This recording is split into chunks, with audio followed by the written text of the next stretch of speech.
Olá, seja mais uma vez bem-vindo ao nosso canal. Eu quero agradecer a você que tem nos acompanhado, tem assistido aos nossos vídeos e pedir mais uma vez que, se você ainda não é inscrito, se inscreva no canal, deixe o seu like e também compartilhe com outras pessoas. Muito bem, o tema de hoje é ansiedade. A ansiedade é o que muitos têm chamado de mal do século, porque a ansiedade muitas vezes é a causa de depressão, de outros problemas psicológicos, e a ansiedade tem atingido grande parte da nossa população. Especialmente nesses dias que nós temos vivido, dias de pandemia, dias de incerteza e insegurança, muitas pessoas estão ansiosas porque não sabem o que esperar no futuro, não sabem quando vai passar as regras de quarentena, não sabem como estará a economia depois desse surto. Então, muitas vezes e muitas pessoas estão ficando ansiosas. Mas a Bíblia lida com a ansiedade, porque a ansiedade não é um mal moderno, a ansiedade existe há muito tempo. E o Senhor Jesus tratou desse assunto no seu Sermão do Monte. E é a respeito desse assunto que nós vamos pensar então. O que a Bíblia nos fala sobre a ansiedade? E mais importante, como a Bíblia nos ensina a lidar com a ansiedade que muitas vezes nós temos. Para isso nós vamos ler o texto de Mateus capítulo 6, versículos 25 a 34. E o texto nos diz: "Por isso vos digo, não andeis ansiosos pela vossa vida, quanto ao que haveis de comer ou beber, nem pelo vosso corpo, quanto ao que haveis de vestir. Não é a vida mais do que o alimento, e o corpo mais do que as vestes? Observai as aves do céu, não semeiam, não colhem, nem ajuntam em celeiros, contudo, vosso Pai Celeste a sustenta. Porventura não valeis vós muito mais do que as aves? Qual de vós, por ansioso que esteja, pode acrescentar um côvado ao curso da sua vida? E por que andais ansiosos quanto ao vestuário? Considerai como crescem os lírios do campo. Eles não trabalham nem fiam. Eu, contudo, vos afirmo que nem Salomão, em toda a sua glória, se vestiu como qualquer deles. Ora, se Deus veste assim a erva do campo, que hoje existe e amanhã é lançada no forno, quanto mais a vós outros, homens de pequena fé. Portanto, não vos inquieteis, dizendo, que comeremos, que beberemos, ou com que nos vestiremos? Porque os gentios é que procuram todas essas coisas. Pois vosso Pai Celeste sabe que necessitais de todas elas. Buscai, pois, em primeiro lugar o seu reino e a sua justiça, e todas essas coisas vos serão acrescentadas. Portanto, não vos inquieteis com o dia de amanhã, pois o dia de amanhã trará os seus cuidados. Basta ao dia o seu próprio mal."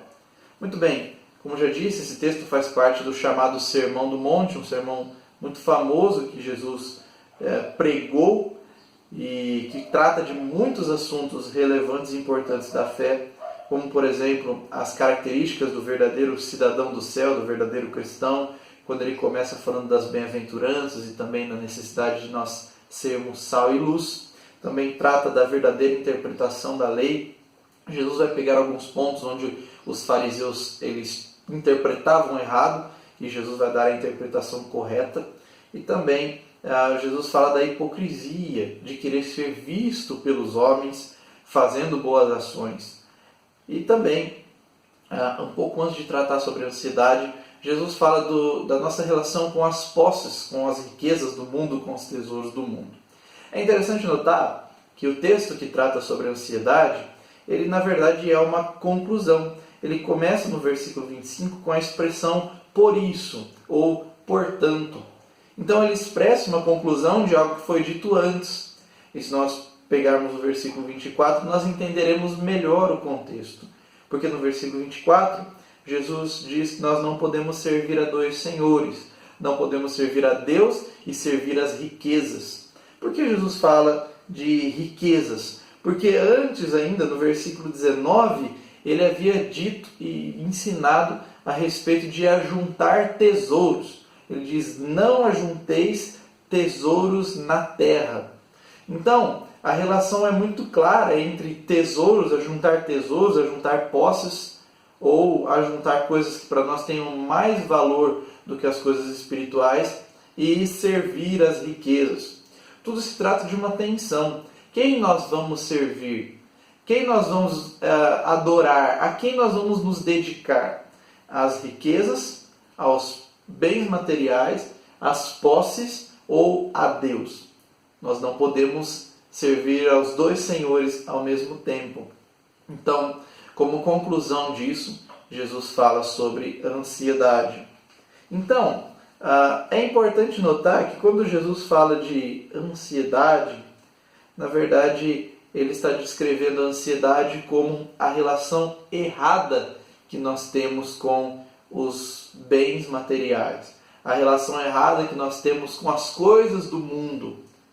E para descrever as coisas do mundo, Jesus usa 3 ações, 3 verbos, para mostrar que se nós nos relacionarmos de uma maneira errada, nós ficaremos ansiosos. Quais são as 3 coisas que Jesus descreve? Comer, beber e vestir. Essas são as 3 coisas descritas no versículo 25. Comer, beber e vestir. É interessante que essas coisas são coisas legítimas. São coisas que fazem parte do nosso cotidiano e coisas que são imprescindíveis para que nós possamos sobreviver. Nenhum de nós vive sem comida, nenhum de nós vive sem bebida e todos nós precisamos nos vestir. É muito importante notar isso. Jesus não está falando de preocupações excessivas com coisas supérfluas, com coisas periféricas. Ele está falando de preocupações excessivas com coisas legítimas, com coisas que são importantes, mas que não são tão importantes a ponto de se tornar um senhor, um ídolo em nossas vidas. Essa é a questão. Como nós nos relacionamos com as coisas fundamentais da vida? A ansiedade acontece quando nós nos relacionamos de uma maneira errada e isso passa a se tornar um senhor, um ídolo para nós. A ansiedade é aquela preocupação excessiva, desesperada, com coisas que ainda não aconteceram. E as estatísticas mostram que grande parte, maior parte das coisas que nós nos preocupamos por antecipação, na verdade nem acontecem. Mas nós muitas vezes andamos ansiosos, porque aquilo se torna um senhor para nós, porque nós assumimos uma relação errada com essas coisas. Jesus então trata de coisas legítimas, e há coisas que Jesus não ensina nesse texto. Jesus não ensina nesse texto que nós devemos deixar de trabalhar, ou deixar de fazer planos, ou deixar de nos vestir, ou deixar de nos alimentar, deixar de beber, para que o Senhor assim nos sustente e nós vivamos então uma vida irresponsável ou irregrada. Essa não é a questão. Nós precisamos comer, beber e vestir. Nós precisamos trabalhar para isso. Nós precisamos nos planejar para isso. Mas nós precisamos nos relacionar com essas coisas corretamente. Tudo isso está envolvido no núcleo, portanto, por isso, quando Jesus está começando a dar o seu ensino. Há um princípio geral aqui. A comida e a bebida são importantes, o vestimento são importantes, mas nada disso é mais importante do que a vida ou o corpo. É isso que é falado no final do versículo 25. Há uma pergunta aqui que o Senhor Jesus faz, uma pergunta retórica. Não é a vida mais do que o alimento e o corpo mais do que as vestes? Há uma pergunta retórica, então. É óbvio que o corpo é mais importante do que as vestes e a vida é mais importante do que comer e beber. Mas note que quando Jesus fala disso, ele está descrevendo uma relação invertida das coisas. Quando nós estamos ansiosos, nós colocamos as coisas que são periféricas como prioridade. E as coisas que deveriam ser prioridades, nós tornamos elas secundárias, periféricas. É disso que Jesus, então, está dizendo. A ansiedade, portanto, é uma forma de idolatria. A ansiedade, ela se torna uma fonte de idolatria nas nossas vidas, porque nós colocamos as coisas do mundo como prioridade. Nós tiramos Deus do trono e colocamos no trono comer, beber, vestir ou qualquer outra coisa pela qual nós podemos andar ansiosos. Coisas do mundo, coisas superficiais, coisas que não são essenciais à nossa fé ou essenciais à nossa vida espiritual. Outra coisa que Jesus ensina nesse texto é que a ansiedade também é inútil, porque no versículo 27 ele diz: qual de vós, por ansioso que esteja, pode acrescentar um côvado ao curso da sua vida? E aqui nós temos mais uma pergunta retórica, porque acrescentar um côvado, e aqui é uma descrição figurativa, uma medida pequena ao curso da vida, ou seja, acrescentar alguns dias, acrescentar algumas horas no tempo de vida. Nenhum de nós tem esse poder. Fica nítido aqui que o poder de dar tempo à vida não pertence a nós. Por mais ansiosos que estejamos, nenhum de nós consegue aumentar o tempo da nossa vida aqui. Nenhum de nós consegue manipular o tempo, porque isso cabe a Deus. Então a ansiedade ela é inútil, ela não altera a situação, ou o que tiver que acontecer, irá acontecer independente da nossa ansiedade. Mas uma outra coisa que nós precisamos compreender a respeito de ansiedade é que a ansiedade também é a marca daquele que não conhece a Deus. A ansiedade é uma característica dos pagãos. Veja o versículo 32, onde Jesus diz: porque os gentios é que procuram todas essas coisas. E o que são essas coisas? O versículo 31 diz, mais uma vez, comer, beber e vestir. Os gentios ou os pagãos, Jesus não está depreciando aqui os gentios, aqueles que não eram judeus. Jesus está descrevendo os gentios como aqueles que não conhecem a Deus, não conhecem as qualidades, não conhecem os atributos de Deus. E por isso andam se perguntando: que comeremos, que beberemos ou com que nos vestiremos? Então, uma terceira evidência aqui, uma terceira característica da ansiedade é que a ansiedade ela é marca, ela mostra que a pessoa não conhece a Deus como deveria conhecer. E essa é uma das grandes crises da igreja do nosso tempo. A falta de conhecimento de Deus, a falta de entendimento a respeito dos atributos de Deus, das qualidades de Deus. E é por isso que muitas pessoas, até mesmo dentro das igrejas, vivem ansiosas, porque falta, muitas vezes, o conhecimento de Deus. Se falta o conhecimento de Deus, o remédio contra a ansiedade, então, encontra-se justamente aí, no conhecimento correto do Deus verdadeiro.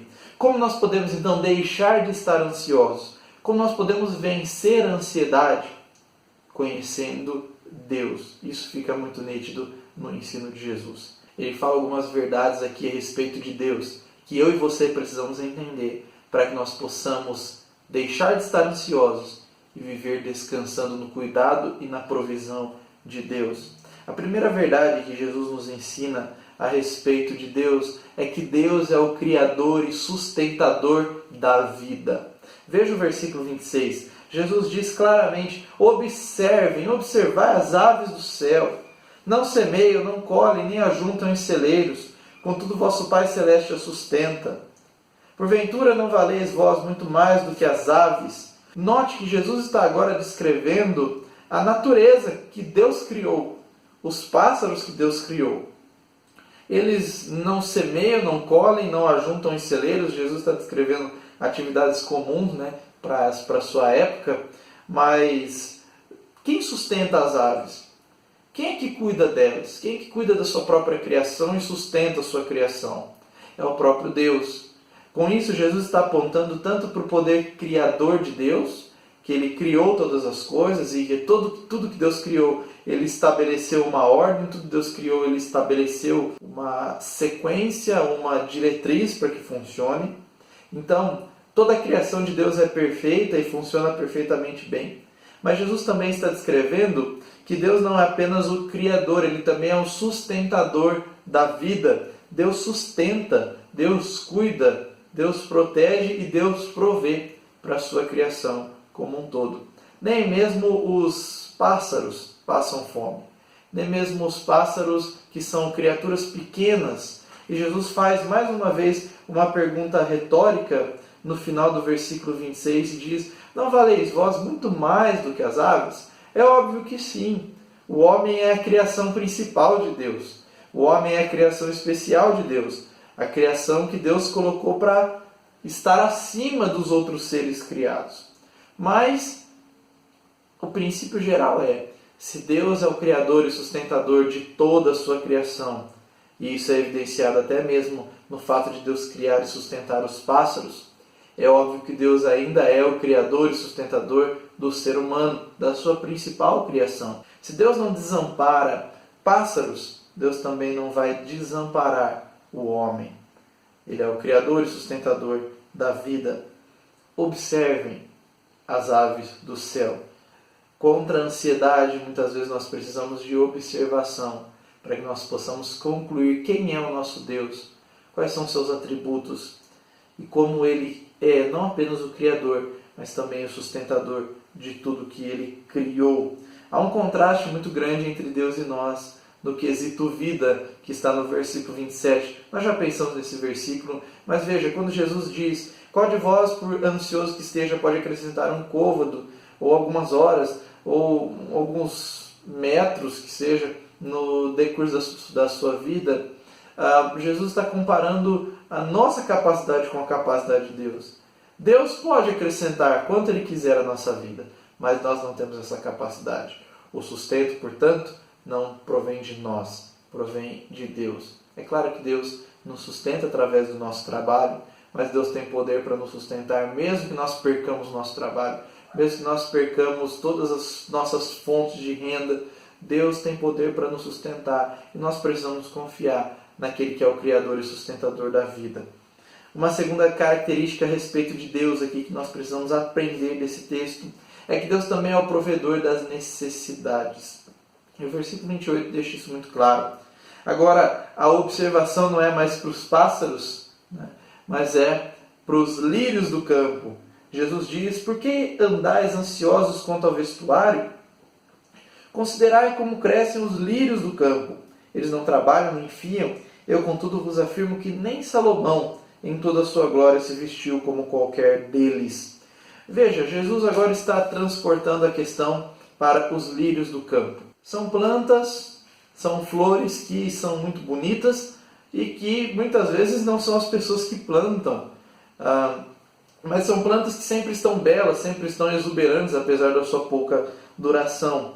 Na verdade, o que Jesus está fazendo aqui é comparar, dizer que os lírios do campo são pequenos, mas eles se vestem melhor do que Salomão. Eles se apresentam para nós melhor do que Salomão em toda a sua glória. Por que Jesus fala de Salomão?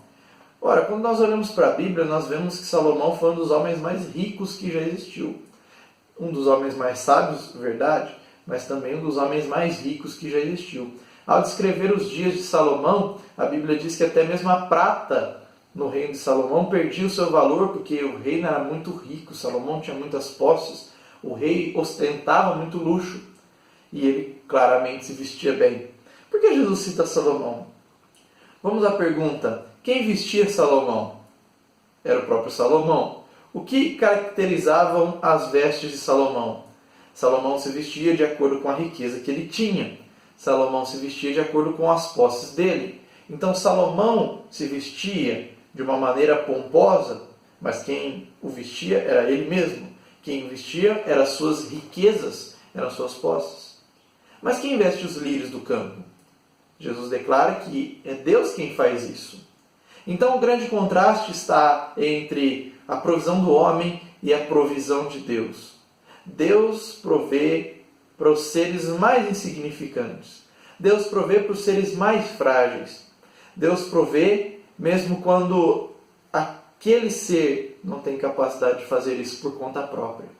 Então o que Jesus está descrevendo aqui é que Deus é o grande provedor das nossas necessidades. Deus é aquele que provê para nós. Nós podemos nunca nos vestir como Salomão. Nós podemos não ter todo o dinheiro de Salomão e as posses de Salomão. E creio que isso é praticamente impossível mesmo nos dias atuais. Mas Deus nos dá o básico. Deus nos dá as nossas necessidades.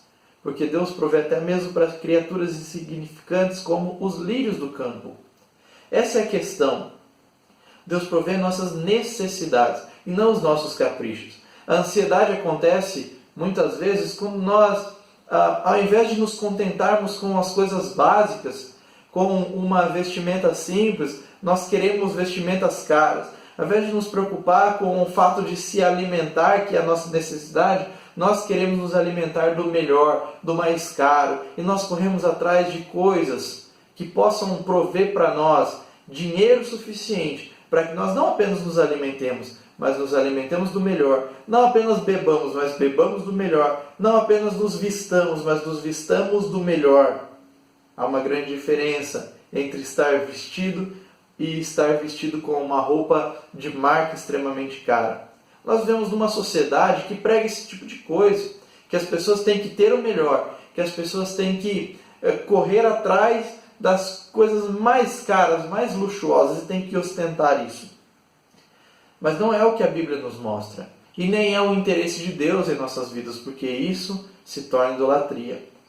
A ansiedade é sempre um momento em que nós nos tornamos idólatras. Nós invertemos prioridades e nos relacionamos com coisas que são legítimas de uma maneira errada. Então, Deus provê nossas necessidades, assim como Deus veste os lírios do campo, que são flores insignificantes, pequenas, perto do valor do ser humano. Por fim, o que nós precisamos entender também a respeito de ansiedade é que, conhecendo Deus, nós também precisamos entender que Ele é onisciente, ou seja, Ele conhece todas as nossas necessidades. Ele conhece e sabe tudo o que nós precisamos. A lição aqui está no versículo 32, quando Jesus diz: porque os gentios é que procuram todas essas coisas, pois vosso Pai Celeste sabe que necessitais de todas elas.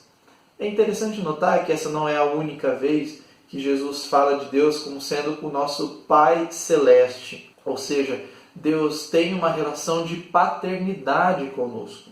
Deus é o nosso Pai, o provedor das nossas necessidades e aquele que conhece tudo que nós precisamos. Deus é o nosso Pai, Deus sabe de tudo, Deus entende as nossas preocupações, Deus entende as nossas necessidades e Deus sabe do que nós precisamos. É interessante notar que muitas vezes nós mesmos não sabemos o que nós precisamos. Muitas vezes nós mesmos achamos que precisamos de algo ou vivemos atrás de algo que nós na verdade não precisamos. E descobrimos apenas lá na frente que não precisávamos. Mas Deus sabe de tudo de antemão. Então, nós precisamos confiar na onisciência de Deus, que muitas vezes não nos dá tudo o que nós queremos, porque sabe exatamente o que é necessário para nós. Não devemos confiar na provisão do dinheiro, devemos confiar na provisão de Deus, confiar no sustento que Deus nos dá. Por fim, uma vez que nós conhecemos a Deus e conhecemos esses atributos de Deus, esse é um primeiro passo para vencer a ansiedade. O segundo passo é descrito por Jesus no versículo 33. Buscar, pois, em primeiro lugar o seu reino e a sua justiça, e todas essas coisas vos serão acrescentadas. Além de conhecer a Deus, para vencer a ansiedade, nós precisamos buscar a Deus, buscar o reino e a justiça de Deus, e Jesus deixa muito claro, em primeiro lugar. Se nós buscarmos o reino de Deus em segundo, ou em terceiro, ou em quarto lugar, nós ainda estaremos ansiosos. A ansiedade inverte as coisas. A ansiedade coloca as preocupações da vida acima de qualquer outra coisa. Então nós precisamos desinverter as coisas. Nós precisamos trocar as prioridades. Colocar o reino de Deus e a justiça de Deus em primeiro lugar. E quando nós aprendemos a fazer isso, Jesus declara: todas essas coisas nos serão acrescentadas. O que são essas coisas? O comer, o beber e o vestir. As nossas necessidades básicas. As coisas pelas quais nós muitas vezes andamos ansiosos. As coisas que nós muitas vezes nos tornamos idólatras delas.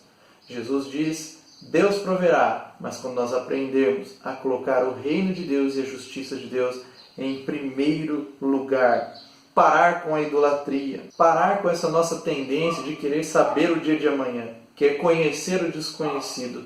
O resumo aqui no versículo 34 é: não nos preocupemos com as coisas que estão fora do nosso controle, com as coisas que ainda não aconteceram, com as coisas que ainda não existem.